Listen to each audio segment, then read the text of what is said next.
Shalom Bapak Ibu semua. Wow, selamat sore. Wah, semangat sekali ya. Bapak Ibu adalah orang-orang yang begitu luar biasa di sore seperti ini bisa berkumpul bersama-sama untuk mendengarkan firman. Ya, sudah makan semua? Tadi siang udah makan? Sudah makan malamnya? Setelah ini ya. Tapi sebelum kita makan makanan jasmani, kita akan makan makanan rohani. Amin. Biar kita dikenyangkan dulu oleh makanan-makanan jas rohani kita. Dan kita juga akan terus bertumbuh bersama-sama di dalam iman kita. Nah tadi di ibadah yang ketiga, saya berbicara bagaimana sebuah ujian yang terjadi di dalam kasih. Di dalam setiap kehidupan yang kita jalani, ada kasih yang terus Tuhan taruh bagi kita. Dan itu pun diuji. Diujinya kadang-kadang bukan oleh keadaan, tapi diuji oleh orang-orang di sekeliling kita. Ya, diuji oleh mungkin pasangan kita, diuji oleh relasi kita. Dan setiap ujian yang terjadi itu biasanya bolehlah kalau kita kerja banting tulang gitu ya. Banting tulang gitu ya, bukan paman gitu ya. Banting paman kan itu banting. Enggak, banting tulang gitu ya. Bisa kerja begitu keras, itu biasa. Mungkin pulang-pulang istirahat udah cukup gitu ya, pagi-pagi bangun udah segar.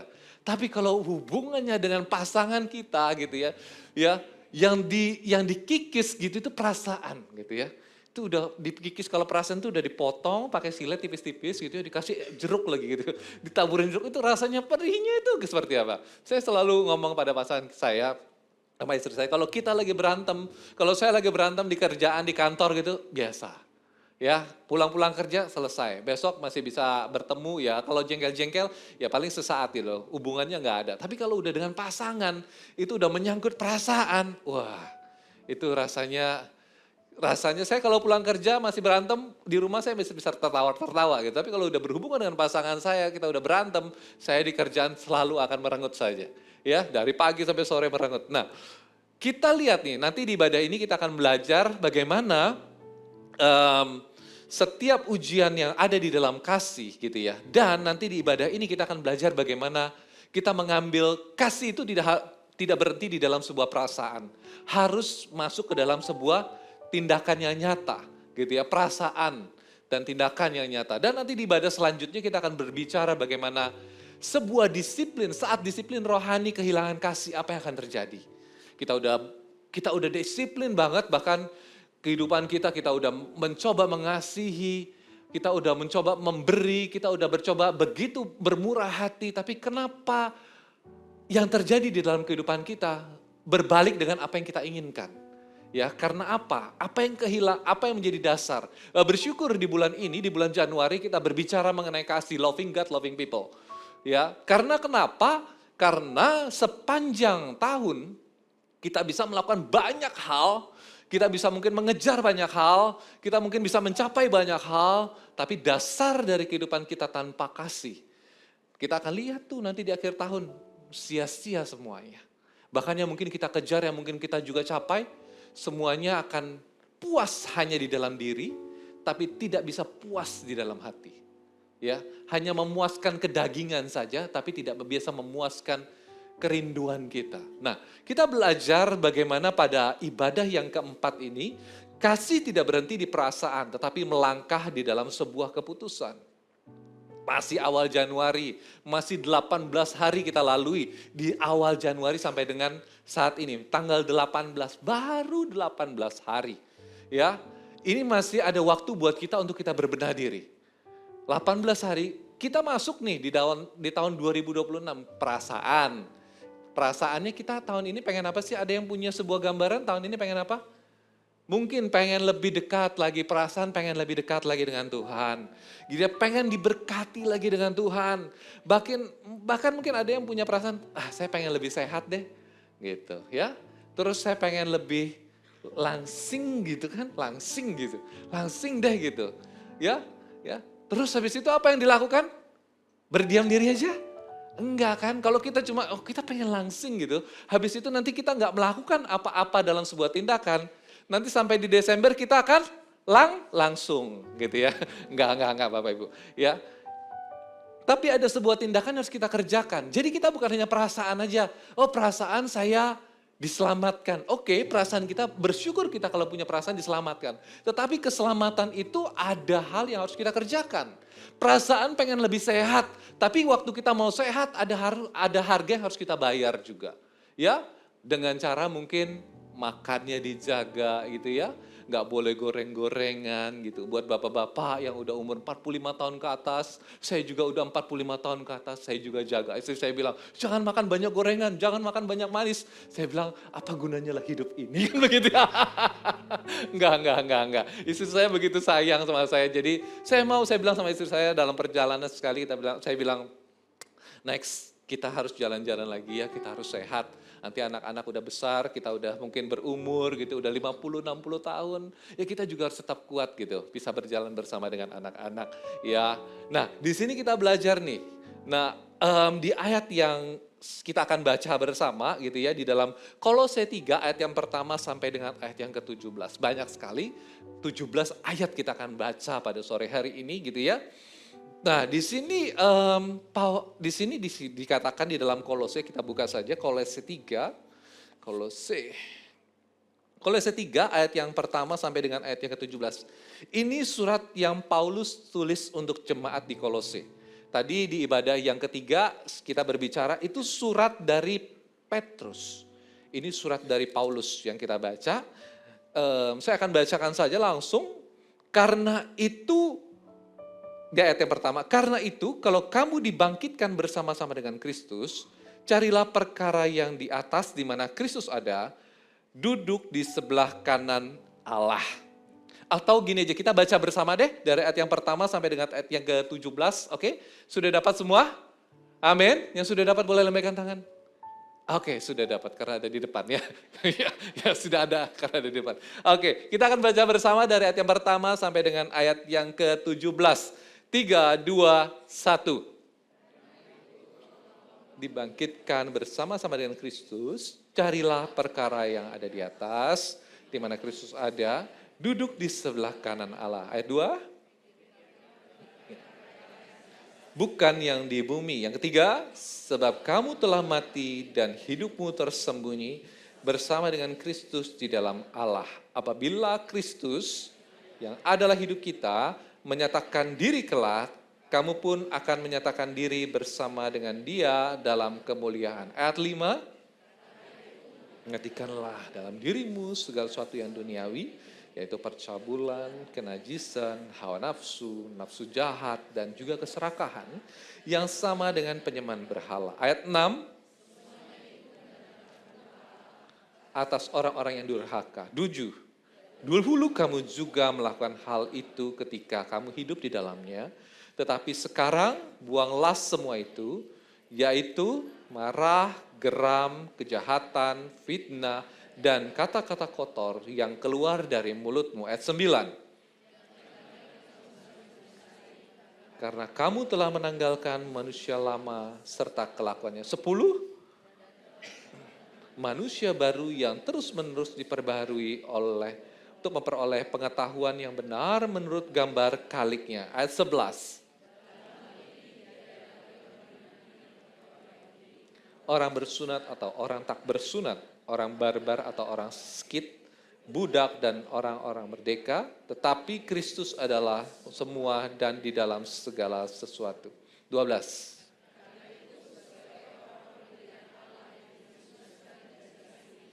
Kenakanlah belas kasih, kemurahan, kerendahan hati, kelemah lembutan, dan kesabaran. Sabarlah kamu seorang terhadap yang lain. Ampunilah seorang akan yang lain. Apabila seorang yang menaruh dendam terhadap yang lain, sama seperti Tuhan telah mengampuni kamu, kamu perbuat juga demikian. 14. Kenakanlah kasih sebagai pengikut yang mempersatukan dan yang menyempurnakan. Hendaklah damai sejahtera Kristus memerintah dalam hatimu, karena untuk itulah kamu telah dipanggil menjadi satu tubuh, dan bersyukurlah. 16. Hendaklah segala kekayaan di antara kamu, sehingga dengan segala hikmat mengajar dan menegur seorang akan yang lain, dan sambil menyanyikan mazmur dan puji-pujian dan nyanyian rohani, kamu mengucap syukur kepada Allah dalam hatimu. 17 terakhir. Dan segala sesuatu yang kamu lakukan dengan perkataan atau perbuatan, lakukanlah itu dalam nama Tuhan Yesus sambil mengucap syukur oleh Dia kepada Allah Bapa kita. Berikan tepuk tangan buat firman yang kita bacakan pada sore hari ini. Kasih tidak berhenti di perasaan, tapi juga harus melangkah di dalam keputusan. Kolose ini ditulis oleh Paulus gitu ya, untuk jemaat Paulus bukan untuk orang-orang baru, tetapi untuk orang-orang yang sudah lama, untuk jemaat-jemaat yang lama. By the way, Bapak Ibu semua, saya mau bertanya, Bapak Ibu ada yang belum dibaptis pada sore hari ini? Ada? Kami tidak mempermalukan. Mungkin ada yang belum dibaptis? Ada? Oke, mungkin belum mau secara jujur, nggak apa-apa. Tapi buat Bapak Ibu, ini juga firman buat Bapak Ibu semua. Ya, yang sudah dibaptis atau belum dibaptis, tapi saya percaya walaupun Bapak Ibu belum dibaptis, mungkin beberapa kali sudah mendengar firman, sudah pernah datang ke gereja, dan kalaupun memang belum dibaptis, inilah waktunya. Pada saat Bapak Ibu mendengar ini adalah panggilan dan ketukan hati untuk Bapak Ibu mau mengambil sebuah tindakan untuk dibaptis. Ya, biar diri Anda, biar diri Bapak Ibu diperdamaikan oleh Allah. Nah, kita akan lanjut, langsung saja saya akan bahas dari ayat pertama sampai dengan ayat yang keempat. Karena itu, kalau kamu dibangkitkan bersama dengan Kristus, carilah perkara yang ada di atas. Carilah perkara yang ada di atas. Saya garis bawahi carilah gitu ya. Carilah itu dalam bahasa Yunaninya, karena ditulis pada saat itu ada sebuah sejarah yang di mana Paulus sendiri gitu ya. Paulus sendiri berada di dalam sebuah kepemimpinan oleh bangsa Yunani pada saat itu. Nah, kita lihat di sini. Carilah itu dalam bahasa Yunaninya zeteo. Zeteo itu berarti mencari dengan sengaja gitu ya, dan mengusahakannya dengan serius, bahkan mengejar sebagai sebuah prioritas dan berusaha untuk menemukan sesuatu yang dianggap penting. Ini bukan sesuatu yang pasif, tetapi ini sebuah komitmen dan arah hidup dalam kehidupan setiap orang percaya. Nah, bahkan di sini ya, carilah, berarti carilah itu bukan hanya nggak ada, ya udah nggak usah gitu. Tapi carilah itu mungkin sampai buka bantal, angkat kasur, sampai ke bawah-bawah kasur, sampai mungkin di sudut-sudut itu cari. Habis itu dikatakan perkara yang ada di atas, kita tahu perkara-perkara yang di atas seperti apa gitu ya, perkara-perkara surgawi. Di mana Kristus ada, duduk di sebelah kanan Allah. Pikirkanlah perkara yang di atas, bukan yang di bumi. Sebab kamu telah mati. Kalau gitu saya sebentar lagi mati. Enggak, bukan secara fisik. Tetapi yang Tuhan inginkan adalah kita mati di dalam ego kita. Kita mati bahkan di dalam cara hidup kita yang lama. Kita mati mungkin di dalam ambisi kita yang salah. Ada hal-hal yang harusnya mati di dalam diri kita. Bapak Ibu yang sudah dibaptis itu sebenarnya waktu dibaptis itu gitu ya, baptiso dicelupkan ke dalam cairan, dicelupkan pada saat kita diangkat kembali, kehidupan lama kita harusnya tertinggal di dalam. Dan waktu kita bangkit kembali, kita hidup menjadi hidup yang baru. Tapi masalahnya kita hidup terkadang masih menggunakan hidup yang lama. Identitas lama kita itu waktu kita mungkin gambaran saya waktu kita bangkit itu udah hidup yang baru. Ternyata tiba-tiba kita masih mencari sesuatu, kayaknya ini masih kita perlu deh. Hidup-hidup yang lama masih kita pegang deh. Nah, itu yang membuat kita itu jadinya terganjal untuk terus berjalan bersama dengan Allah. Kita lihat lagi, telah mati, apa yang diinginkan Tuhan dalam kehidupan kita. Bukan kematian secara jasmani, tetapi kematian-kematian di dalam keegoisan kita mungkin.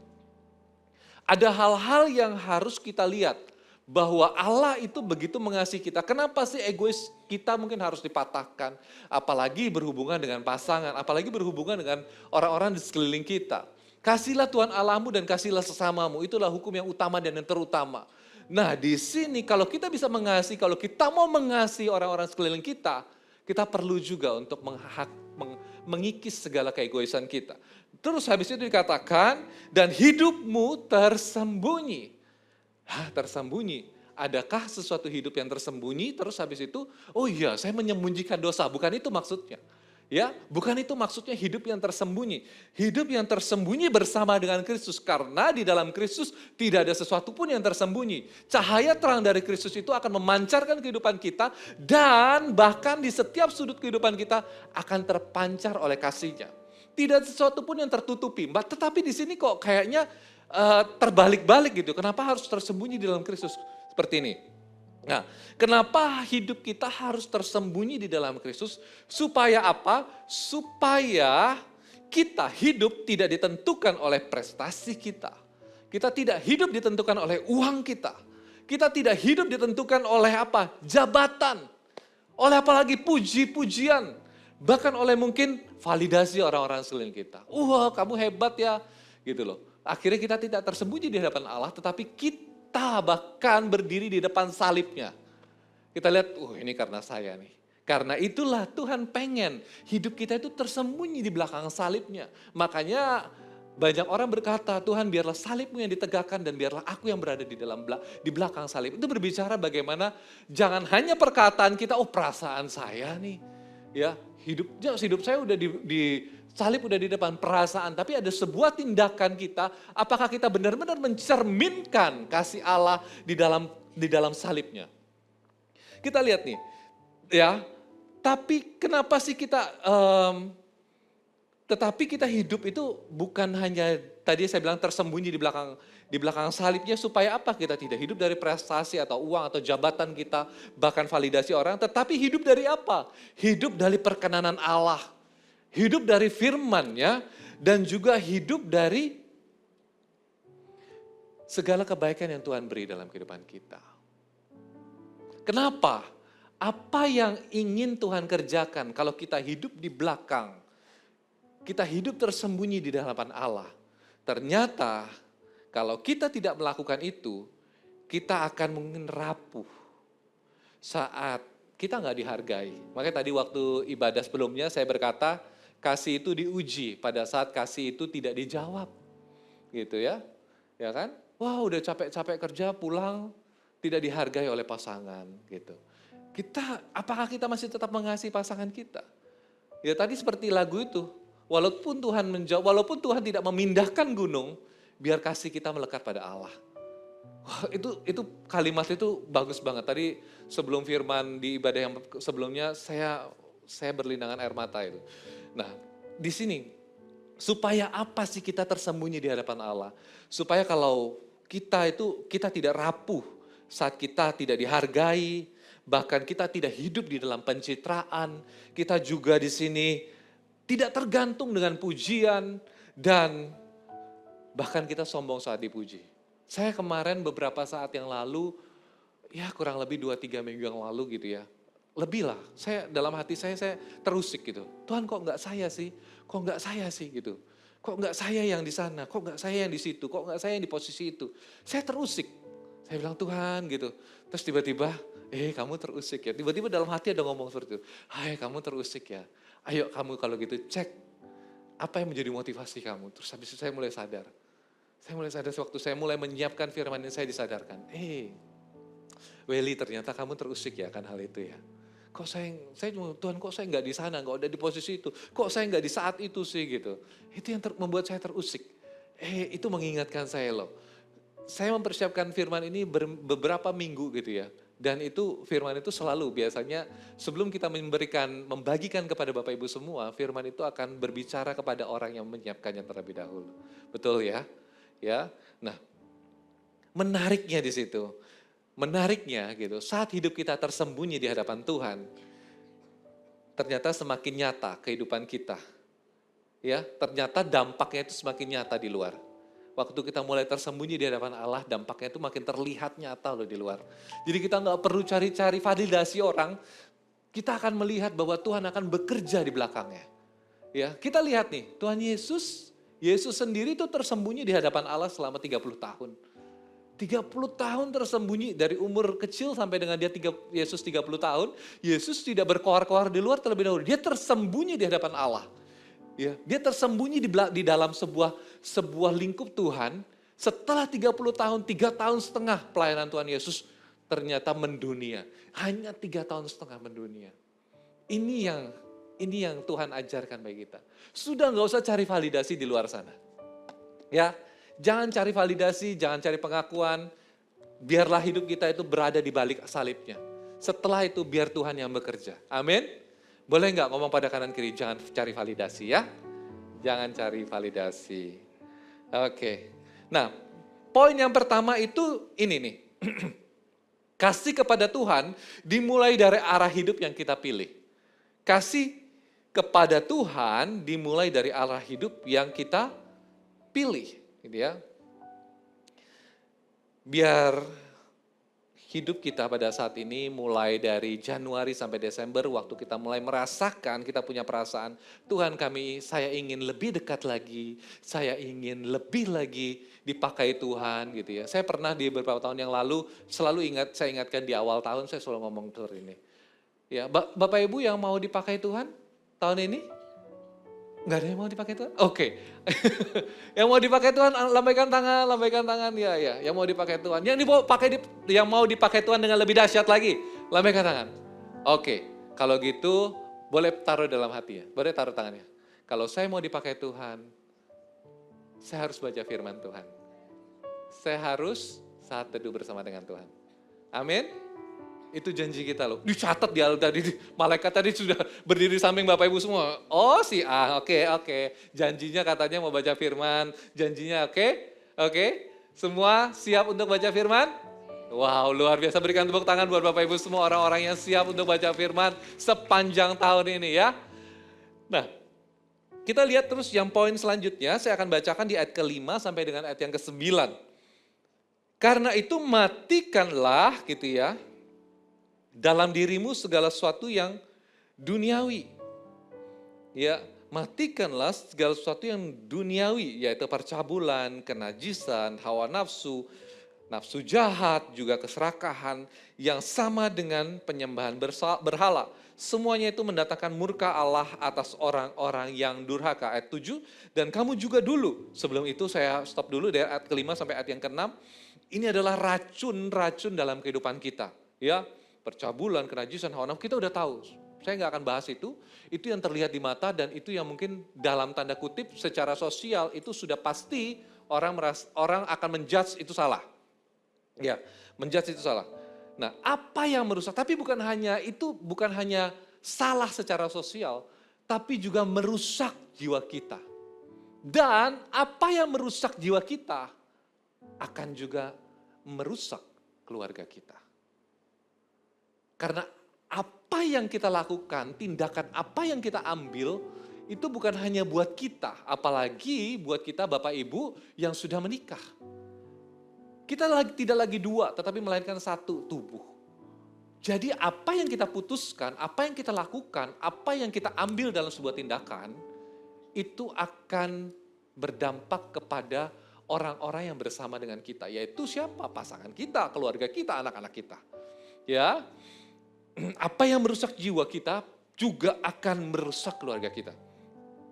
Dahulu kamu juga melakukan hal-hal itu ketika kamu hidup di dalamnya. Tetapi sekarang buanglah semua itu, yaitu amarah, geram, kejahatan, fitnah, dan kata-kata kotor yang keluar dari mulutmu. Ya, tadi itu dosa badani, dosa tindakan yang terlihat. Tadi kita lakukan percabulan, nafsu jahat, itu dosa tindakan. Nah, di sini juga ada kita dikatakan marah, geram, kejahatan, fitnah, kata-kata kotor keluar dari mulutmu. Ini menggunakan mulut kita. Ya. Kita bisa menggunakan dan memperkatakan perkataan yang menyembuhkan. Kita juga bisa mengeluarkan perkataan-perkataan yang mematikan. Tinggal pilih. Apakah hidup kita mengatakan perkataan-perkataan yang membangun ataukah hidup kita mengatakan perkataan-perkataan yang menghancurkan.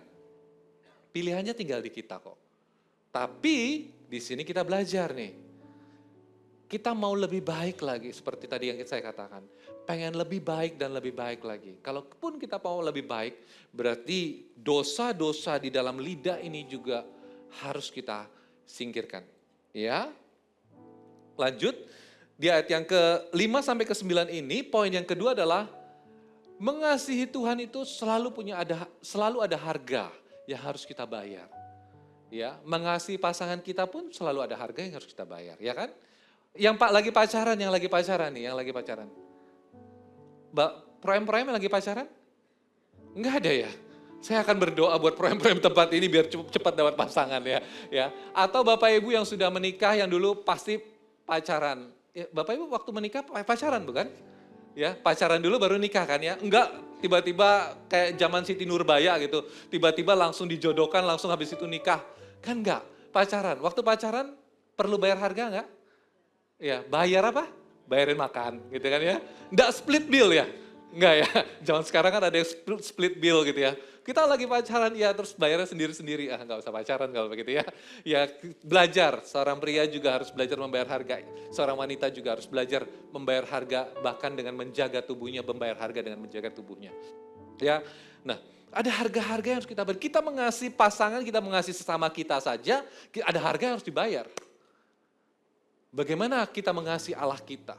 Tuhan gak minta uang kita, Tuhan gak minta persepuluhan kita, Tuhan gak minta penaburan kita, Tuhan gak minta persembahan kita. Tetapi yang Tuhan minta adalah hidup yang berkenan kepadanya. Di sini kita lihat nih, mengasihi Tuhan itu selalu punya harga yang harus dibayar. Ya, bahkan di sini dikatakan di ayat yang kelima gitu ya, Paulus menuliskan seperti ini, karena itu matikanlah. Matikan, itu keras banget tau Paulus bilang. Bukan kurangi, karena itu di sini nggak ditulis karena itu kurangilah dirimu dalam segala hal yang dunia. Enggak. Langsung Paulus straightforward dia katakan seperti ini, matikanlah. Matikan, keras banget tuh. Ya.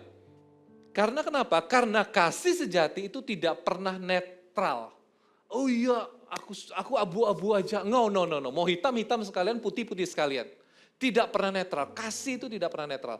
Kalau kita tidak mengasihi, pilihannya ada dua, kita mengasihi atau kita membenci. Kita mengasihi atau kita tidak mau mengasihi. Pilihannya cuma itu Bapak Ibu. Nah, kita berkata, mungkin kita bisa berkata kepada diri kita, aku mengasihi Tuhan, tapi Tuhan, ini hidupku yang lama masih enak nih, gitu ya.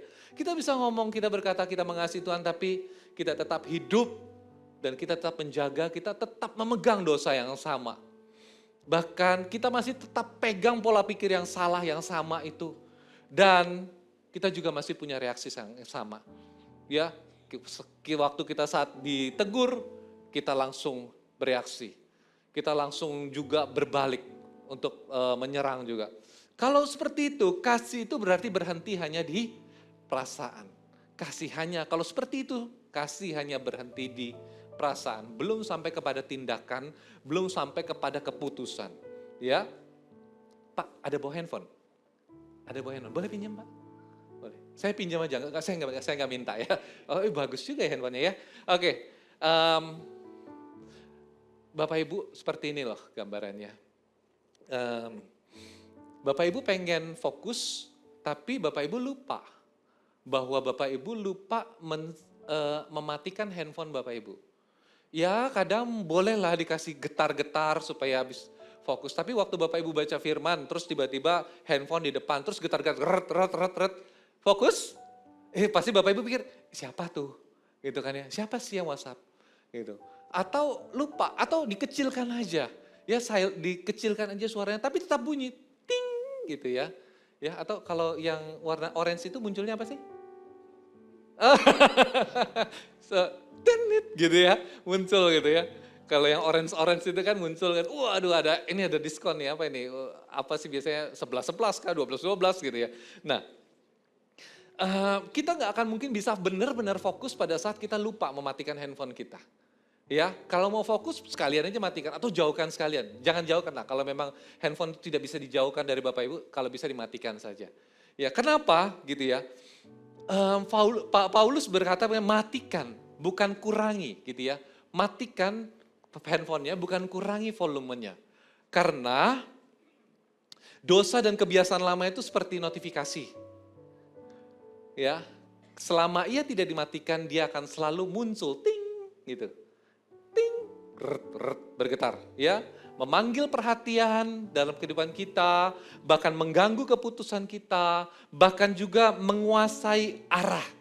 Kalau hanya di silent gitu, suatu saat kita lupa gitu ya, kita lupa silent, dia akan berbunyi kembali. Nah kalau Bapak Ibu sekarang ini, dia akan memanggil kembali gini loh, dosa itu seperti itu. Thank you ya Pak, thank you Pak. Ya, dosa itu seperti itu. Kadang gini, dia memanggil-manggil gitu, ya, ayolah sinilah, gak apa-apa, gak ada yang lihat.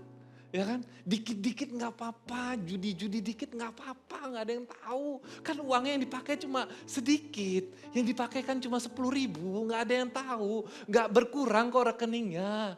Ya nggak apa-apa lah, dikit-dikit geser-geser ke tempat-tempat yang nggak benar, kan nggak ada yang tahu. Apalagi di kota lain, kan nggak ada yang lihat, ya kan? Ya kan? Dikit-dikit lah di mana lah, ya. Itu dosa itu kayaknya manggil-manggil, hai sini dong sayang, hai sini dong gitu. Seperti itu dosa itu, memanggil-manggil.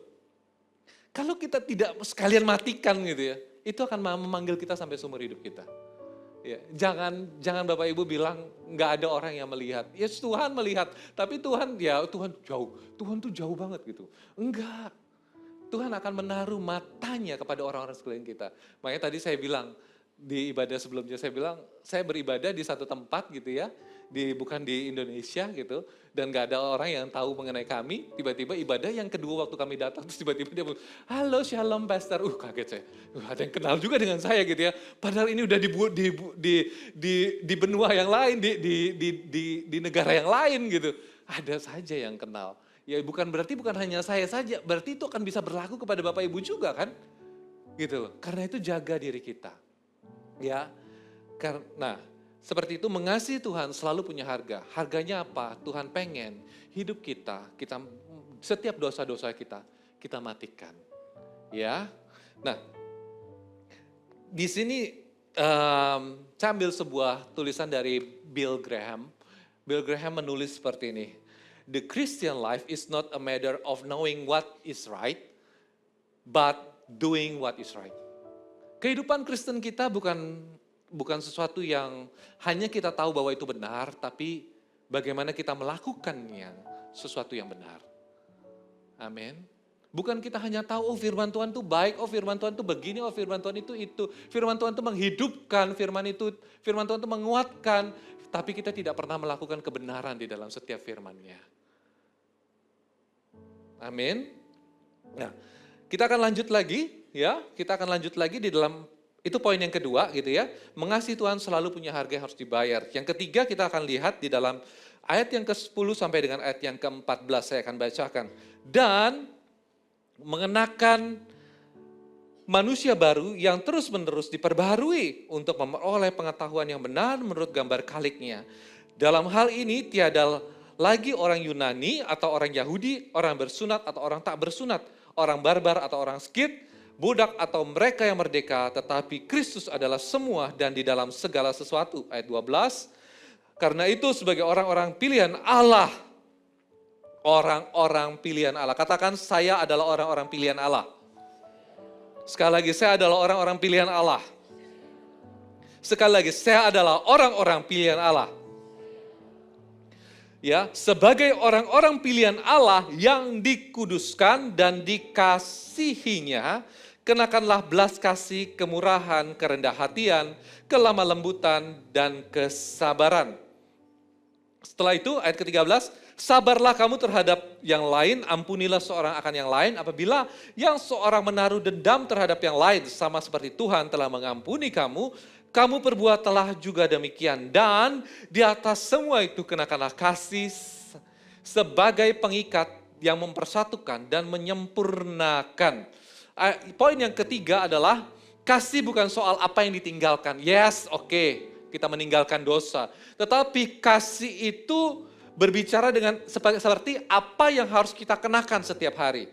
Kasih bukan soal apa yang kita tinggalkan saja, tetapi apa yang kita kenakan setiap hari. Di sini Paulus menyebutkan, ya, kenakanlah belas kasih, kemurahan, kerendahan hatian, kelemah lembutan, dan kesabaran. Paulus menyebutkan di sini ada juga sabar, mengampuni, mengasihi, bahkan hidup di dalam kedamaian. Ini bukan sebuah teori Bapak Ibu. biarlah kasih ini juga terlihat di dalam rumah kita. Kita nggak serta-merta hidup 24 jam kan di kantor, enggak kan? Itu ya. Kita nggak serta-merta hidup 24 jam di gereja, enggak. Tapi kita hidup lebih lama di dalam rumah kita. Biar kasih ini bukan jadi hanya teori yang kita dengar di dalam gereja, tapi ini menjadi sebuah pelaksanaan yang kita lakukan di dalam rumah. Nah, bukan hanya di rumah, kalau saya rasa itu akan melebar kemana-mana. Tetangga kita, sekolah kita, pekerjaan kita, juga bahkan di dalam gereja. Nah, saya bacakan kembali di ayat ke-14 dikatakan seperti ini. Dan kenakan di atas semua itu kenakanlah kasih. Ya, biarlah kasih itu sebagai sesuatu yang mempersatukan kita. Tahun ini adalah tahun unity, tahun kesatuan dan juga open heaven. Ya, kesatuan di sini saya tulis seperti ini. Ya, biarlah kasih sebagai pengikat yang mempersatukan. Karena kenapa? Karena jika ada kesepakatan atau kasih, ya, kesatuan tanpa kasih, kesepakatan atau kesatuan tanpa kasih akan menjadi kesatuan karena kepentingan. Kesatuan karena kepentingan itu bahaya loh Bapak Ibu. Karena kepentingan belum tentu benar. Ya.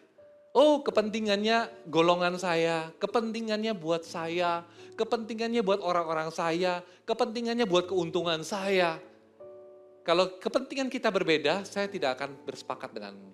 Tapi karena kepentingan kita sama, belum tentu, makanya saya bilang, belum tentu kepentingan yang mempersatukan kita, itu akhirnya adalah kebenaran. Tapi kalau kasih yang mempersatukan, pasti kita akan berakhir di dalam sebuah kebenaran. Karena kenapa? Karena waktu kita saling mengasihi tanpa ada embel-embel kepentingan. Kepentingannya hanya satu, memuliakan nama Allah. Kepentingannya hanya satu, meninggikan nama Tuhan. Kepentingannya hanya satu, menyenangkan hatinya. Kita akan melihat, kita akan berakhir di dalam sebuah kesepakatan yang benar. Amin. Kepentingannya sama dengan pasangan. Waktu kita menikah, waktu kita berjalan dengan pasangan kita, kepentingannya satu, biar nama Tuhan dipermuliakan di dalam rumah kita. Kita akan melihat, Tuhan akan bekerja dan berkarya. Bukan seperti Ananias dan Safira. Kepentingannya untuk mereka, sehingga Tuhan menghukum mereka. Saya sih bukan, waduh kalau gitu menakut-nakuti, enggak. Tapi biar nama Tuhan itu terjadi, dan biarlah nama Tuhan juga ada, ditegakkan dalam setiap kehidupan keluarga ini juga. Saya rindu Bapak Ibu, keluarga-keluarga di GMS Balikpapan menjadi keluarga-keluarga yang kuat, yang sepakat satu dengan yang lain. Amin? Amin. Nah, Bapak Ibu kalau pergi ke kantor gitu ya, Bapak-bapak, Ibu-ibu kalau pergi ke kantor gitu, ada yang masih rol-rolan? Enggak kan? Atau ada yang masih pakai piyama? Enggak. Ada yang masih enggak sikat gigi pergi kantor? Pakai celana pendek pergi ke kantor mungkin, pakai bajunya kalau lagi tidur, bajunya paling enak kalau tidur apa? Bolong-bolong ya. Bolong-bolong. Ya, enggak.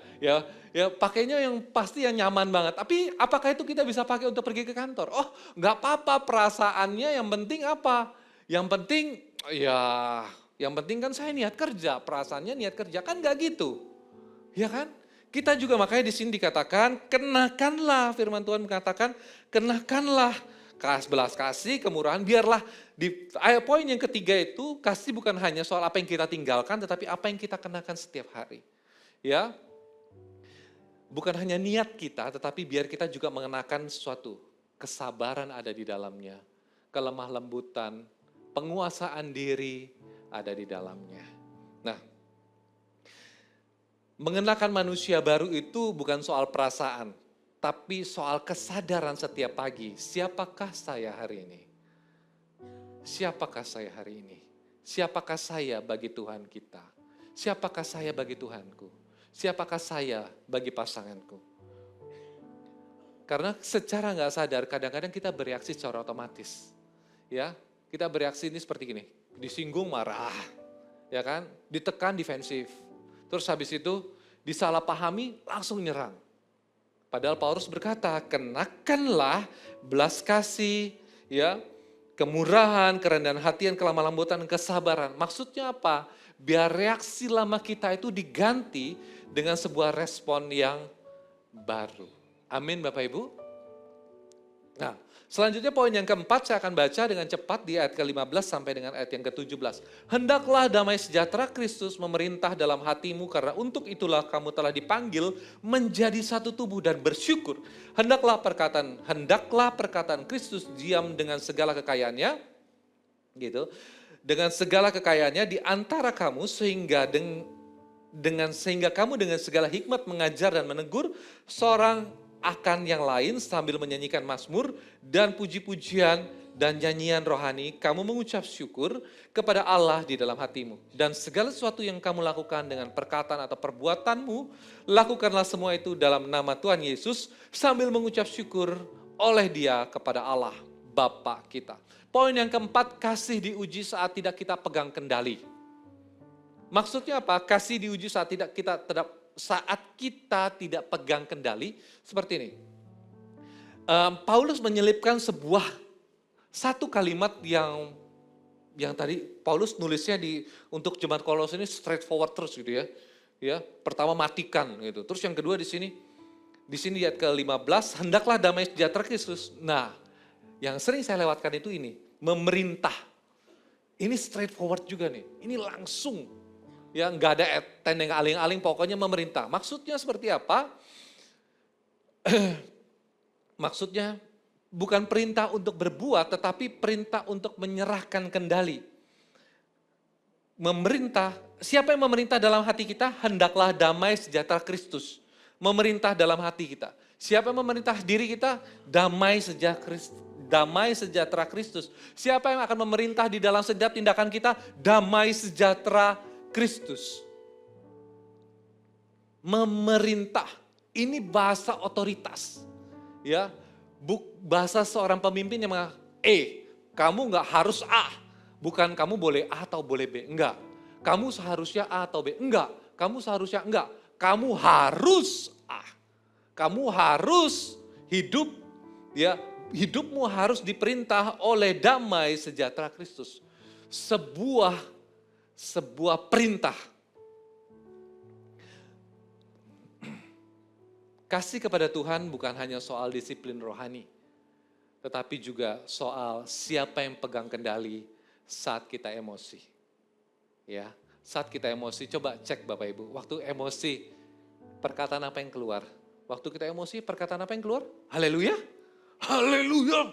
Kan gak gitu, kadang-kadang ada emosi yang keluar.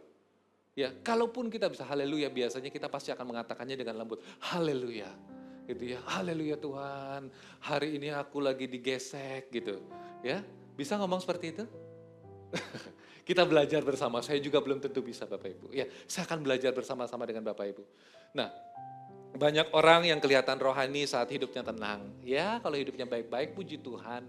Ya, kelihatannya rohani, tapi kasih kepada Tuhan itu terlihat nyata pada saat kita disalahpahami, kita disalah mengerti, doa yang belum dijawab, ya, emosi pada saat kita ingin bereaksi itu benar-benar kelihatan. Kasih kita kepada Tuhan itu nyata pada saat itu. Kadang kita juga ingin membela diri karena ego kita. Belajar akan hal itu ya. Nah, kedewasaan dari kasih itu, kedewasaan dari diri kita, kedewasaan dari iman kita, kedewasaan dari kekristenan kita itu bukan diukur dari seberapa cepat kita berbicara, tapi seberapa besar kita mampu berdiam diri. Kadang berdiam diri itu lebih rohani daripada berkata-kata.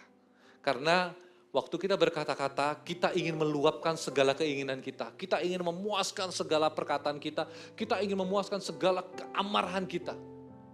Ya, supaya puas. Kenapa kamu marah-marah? Iya, biar aku puas sekalian. Ya kan? Tapi Tuhan berkata, bukan seberapa cepat kita berbicara, tapi seberapa besar kita mampu berdiam diri. Seberapa besar kita mampu men-stop apa yang ada. Yang stop. Itu belajar loh Bapak Ibu buat kita semua. Ya, kerusakan relasi kadang-kadang bukan karena kurang firman. Kita tahu banyak firman, tapi karena hati yang terlalu ingin memerintah. Makanya di sini dikatakan Paulus berkata, siapa yang memerintah di dalam hatimu? Apakah damai sejahtera Kristus? Apakah Kristus yang memerintah di hati kita? Ataukah ego kita? Ya. Dan ini yang mungkin jarang sekali kita dengar bahwa ada sebuah disiplin rohani yaitu disiplin menahan diri. Ya, disiplin menahan diri. Saya minta tim PW untuk sama-sama kita bangkit berdiri. Tidak semua hal perlu dibahas, tidak semua perasaan itu perlu diungkapkan. Ya ungkapkan aja kepada Allah kita. Berdoa di sana. Ya, tidak semua kebenaran harus disampaikan pada saat itu juga. Ini bukan kelemahan. Ini bukan kelemahan Bapak Ibu. Tapi ini adalah tanda kedewasaan. Amin.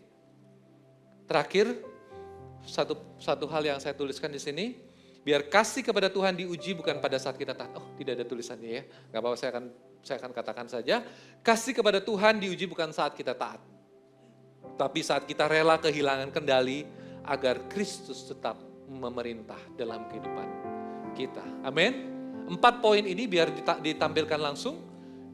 4 poin ini, kasih kepada Tuhan, kasih tidak berhenti di perasaan tetapi melangkah dalam setiap keputusan. Pertama, kasih kepada Tuhan dimulai dari arah hidup yang kita pilih. Kita memilih arah hidup kita kemana. Terus yang kedua adalah mengasihi Tuhan selalu punya harga yang harus kita bayar. Yang ketiga, kasih bukan hanya soal apa yang kita tinggalkan, tetapi apa yang kita kenakan. Dan yang keempat, kasih diuji saat kita tidak pegang kendali. Mari bangkit berdiri Bapak Ibu semua.